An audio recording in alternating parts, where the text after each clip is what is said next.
You know it's a rough day when you're on the highest lighting setting and it's still dark.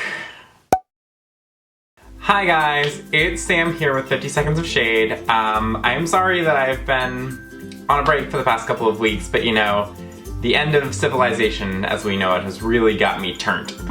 So, Project Runway is coming to an end sometime soon. We know because there are only like 5 people left, 5. Well, now there are 5. Project Runway finally did something that I have been complaining about for the past, at least every season that I have been vlogging this show. You need to have unconventional materials if you're going to achieve an avant-garde result. It's so next to impossible to create an avant-garde look in under 2 days with just fabric that you find at Mood. I love Mood. Mood has some great textiles, but they have nothing that could be considered avant-garde. The most avant-garde thing that they have was something that I used and almost got eliminated for because I have no talent and cannot design.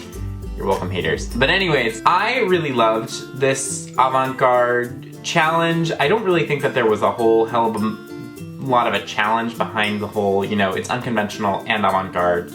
Get into it. And it actually yielded some pretty strong results, which is always fun. I'll start off with the winner. Congratulations, Erin. This is the Erin that the judges saw at the beginning and the Erin that they've been holding on to while she's sort of, you know, taken a month off in her design abilities. This look stood out next to everything on the runway. The yellow is gorgeous. The screening is gorgeous. Her little like flower things were gorgeous. It's actually avant-garde, which you don't always get. I don't completely love the look, but it is stunning, it is beautiful. This is what avant-garde is. It's a new idea. I think that she excels in these sort of artistic challenges because it allows her to be creative, whereas like when she's asked to, I don't even remember any of the other challenges from the season. Good season, you guys. Rick was on top, and I loved his texture play, but I don't know that you could really call this avant-garde. You can't really call anyone else's avant-garde besides Erin's, because avant-garde has a certain taste level that you have to match, and nobody else really did. Rick's is beautiful. I love, again, all the texture play. I think that it is a sharp look, it is a well done look. If it was just a regular unconventional challenge, I think that he would have been in contention for a win, but as an avant-garde look, kind of falls flat. Rounding out the top, I think, is Roberi, and Roberi did something that honestly is just so not avant-garde. It's so dated. This just looks like what a college student would do if you handed them the same challenge. It's like, ooh, I'll make like a high fashion C-3PO, you know?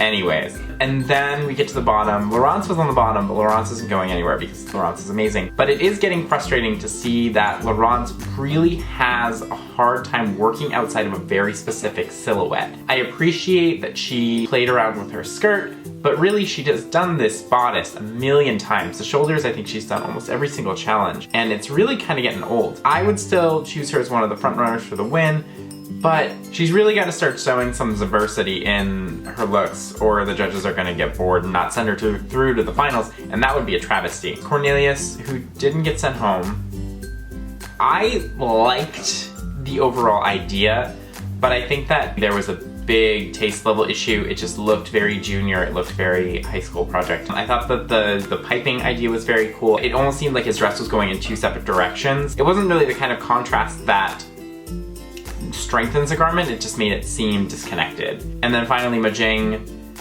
goes home, and I love Majang, but it was definitely his time. This was not really an avant-garde dress. This really wasn't a very well-made dress. I don't really understand it. It looked like a basic denim prom dress with like bags of bolts hanging off of the side of it to me, and it really wasn't very well made, like at all.